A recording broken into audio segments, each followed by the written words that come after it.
और बात उत्तर प्रदेश की कर लेते हैं, जहां के भदोही से समाजवादी पार्टी की विधायक जाहिद बेग की मुश्किलें बढ़ गई हैं। घर से नौकरानी का शव मिलने के बाद कानून के लपेटे में आ गए हैं। जाहिद बेग और उनकी पत्नी के खिलाफ पुलिस ने एफआईआर दर्ज कर ली है। विधायक पर गिरफ्तारी की तलवार लटक रही है।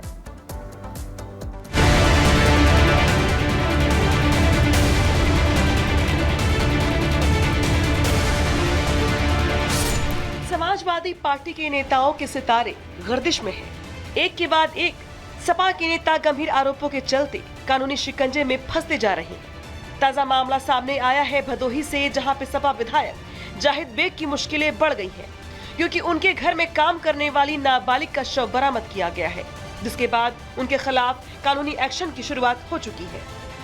समाजवादी पार्टी के भदोही से विधायक जाहिद बेग फरार हैं और हम उनके भदोही के पते पर पहुंचे हैं। भदोही में ये वो घर है जहां पर अब से कुछ दिन पहले एक लड़की सुसाइड कर लेती है और सुसाइड के बाद पूरी कहानी की शुरुआत होती है। सुसाइड के बाद पूरा जो किस्सा है उसकी शुरुआत होती है। पुलिस पहुंचती है, जानकारी ये दी गई विधायक की तरफ से कि विधायक ने फोन कर एसपी को बताया, सीओ आते हैं, पुलिस पहुंचती है और पुलिस की मौजूदगी में गेट खोला जाता है तो लड़की मृत अवस्था में मिलती है। हम कोशिश करते हैं अंदर जाने की। यूं तो विधायक जी फरार हैं, पर कहाँ है विधायक? सवाल पुलिस उनसे करना चाह रही है। ये सवाल हमारे भी हैं कि क्या घटनाक्रम घटा लड़की के ऊपर, क्या वो प्रेशर था कि लड़की ने सुसाइड कर लिया। एक तरफ जहां सपा विधायक जाहिद बेग और उनकी पत्नी पर गिरफ्तारी की तलवार लटक रही है, तो वहीं जाहिद बेग के बेटे को पुलिस ने गिरफ्तार कर लिया है। बेटे की गिरफ्तारी के बाद से ही जाहिद बेग और उनकी पत्नी फरार है, जिनकी तलाश में पुलिस लगी हुई है। दरअसल 9 सितंबर को जाहिद बेग के घर से नाबालिग का शव बरामद किया गया था, जहां फंदे से लटका शव मिला था। इसके बाद खबर आग की तरह फैली। पुलिस ने मामला दर्ज करते हुए जांच शुरू की, जिसमें बताया गया कि करीब 8 साल से मृतक जाहिद बेग के घर पर सहायिका के तौर पर काम कर रही थी। वहीं पुलिस ने गंभीर धाराओं में जाहिद बेग के खिलाफ मामला दर्ज किया है। आत्महत्या के लिए उकसाने के आरोप में कोतवाली भदोही में एसआई हरदत्त पांडे ने एफआईआर दर्ज करवाई है। इसके अलावा बीएनएस की धारा 108 के तहत भी केस दर्ज किया गया है। उसके बाद कभी भी जाहिद बेग की गिरफ्तारी हो सकती है। इतना ही नहीं, जाहिद बेग पर इसके साथ ही एक और मामला दर्ज करवाया गया है, जिसमें बाल श्रम कानून के तहत मामला दर्ज किया गया है। इस मामले में उनकी पत्नी का नाम भी शामिल है, क्योंकि मृतक नाबालिग थी, जिसकी उम्र महज 17 साल बताई जा रही है। साथ ही काफी लंबे समय से वो जाहिद बेग के घर में काम कर रही थी। इसके साथ ही जाहिद बेग के घर में काम करने वाली एक और लड़की को मुक्त करवाया गया है, और वो भी नाबालिग है। वहीं पुलिस का कहना है कि मृतक नाबालिग और मुक्त करवाई गई लड़की के परिजनों के आधार पर बयान के बाद केस दर्ज किया गया है। पुलिस ने मामले में कार्रवाई करते हुए जाहिद बेग के बेटे को गिरफ्तार कर लिया है। कहा जा रहा है कि जाहिद बेग और उनकी पत्नी पर भी गिरफ्तारी की तलवार लटक रही है। जाहिद बेग की गिरफ्तारी भी इस मामले में कभी भी की जा सकती है। सूत्रों की माने तो जाहिद बेग पर आरोप है कि उनके घर में काम करने वाली मृतक नाबालिग से लगातार बदसलूकी की जा रही थी। उसे लंबे समय से उसका मेहनताना भी नहीं दिया जा रहा था, जिसके बाद उसने ये कदम उठाया। मृतक नाबालिग का शव जाहिद बेग के घर में तीसरी मंजिल के स्टोर रूम में फंदे से झूलता मिला था, जिसके बाद जाहिद बेग और उनके परिवार की ओर शक की सुई घूम गई, जिसमें जाहिद बेग और उनका परिवार घिरता हुआ दिखाई दे रहा है। जाहिर है फिलहाल सपा के नेताओं का महिला अपराध को लेकर फंसने का ये कोई पहला मामला नहीं है। अयोध्या में नाबालिग से रेप का मामला हो, जिसमें मोहित खान सपा नेता सवालों के घेरे में है, तो वहीं नवाब सिंह यादव जैसे सपा नेता पर भी रेप के गंभीर आरोप लगे हैं, जिसके बाद सपा और उनके मुखिया लगातार अपने नेताओं को टारगेट करने के आरोप लगाकर इनका बचाव करते रहे हैं। लेकिन एक बार फिर से सपा नेता पर उठ रहे सवाल पूछ रहे हैं, आखिर सपा नेता ही इस तरह के आरोपों में सामने क्यों आते हैं, और जाहिद बेग पर अब क्या पुलिस कार्रवाई करती है, क्योंकि दोनों ही मामले में जाहिद बेग की मुश्किलें बढ़ती हुई दिखाई दे रही है। Bureau report, Republic Bharat.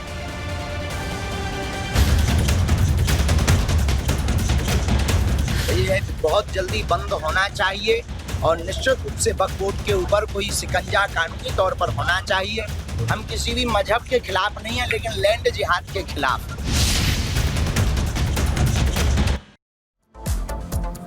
वहीं बागेश्वर धाम के पीठाधीश्वर पंडित धीरेन्द्र शास्त्री ने वक्फ बोर्ड के खिलाफ मोर्चा खोल दिया है। उनका कहना है कि इसके जरिए लैंड जिहाद को आगे बढ़ाने की कोशिश हो रही है, और अगर कोई इस तरीके की कोशिश करेगा तो उसे बागेश्वर धाम के बाबा कह रहे हैं कि ठटरी जलाई जाएगी। देखिए,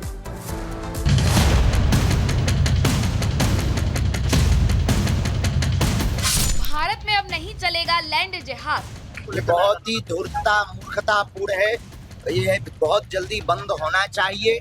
लैंड जिहाद करने वालों को बाबा बागेश्वर की चेतावनी। हम किसी भी मजहब के खिलाफ नहीं है, लेकिन लैंड जिहाद के खिलाफ। कहा मान जाओ और नहीं माने तो लैंड जिहाद करने वालों की चलेगी ठटरी। वक्फ बोर्ड के ऊपर कोई शिकंजा कानूनी तौर पर होना चाहिए।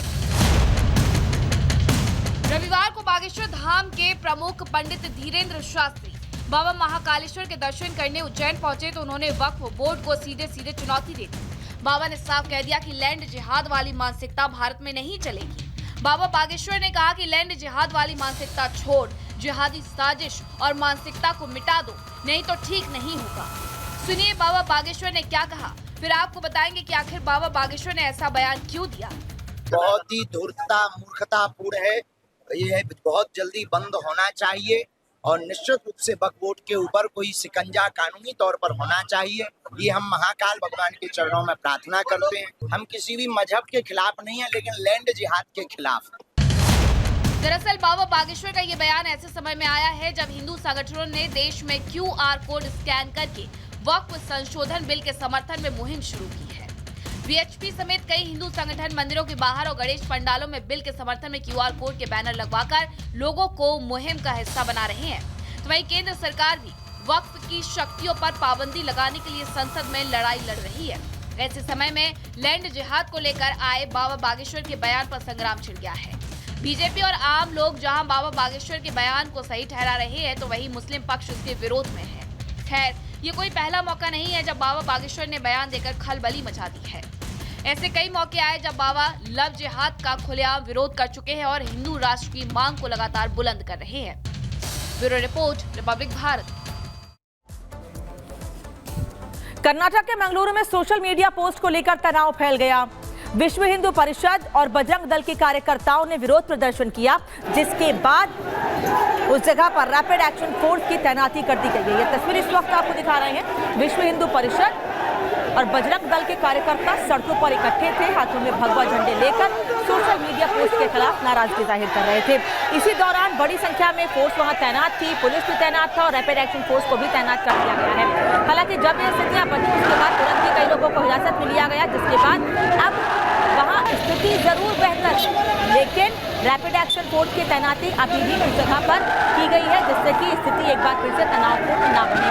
नाराजगी सोशल मीडिया पोस्ट को लेकर थी और ये भी कहा जा रहा है कि मांड्या में हुए पथराव को लेकर भी काफी हद तक इसमें लोगों को नाराजगी थी और लोग सड़कों पर इकट्ठे हुए थे।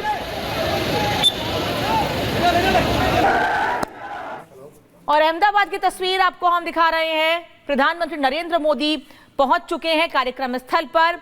लोगों का अभिवादन स्वीकार करते हुए ओपन जीप में प्रधानमंत्री मंच तक जा रहे हैं। हमने देखा है इसके पहले भी लोगों से सीधे जुड़ने के लिए, लोगों का अभिवादन स्वीकार करने के लिए, क्योंकि बहुत बड़ी संख्या में हर जगह पर दूर दूर से लोग प्रधानमंत्री को सुनने के लिए, उनकी एक झलक पाने के लिए पहुंचते हैं। यही वजह है कि प्रधानमंत्री लोगों के बीच से कुछ इसी अंदाज में मंच तक पहुंचते हैं और वहां मौजूद तमाम कार्यकर्ता, आम जनता सभी का अभिवादन स्वीकार करते हैं। आप देख रहे हैं जितने भी लोग आसपास हैं वो प्रधानमंत्री की एक झलक अपने कैमरे में भी कैद करना चाहते हैं और प्रधानमंत्री भी गाड़ी की स्पीड स्लो है और धीरे धीरे आगे बढ़ रहे हैं लोगों का अभिवादन स्वीकार करते हुए।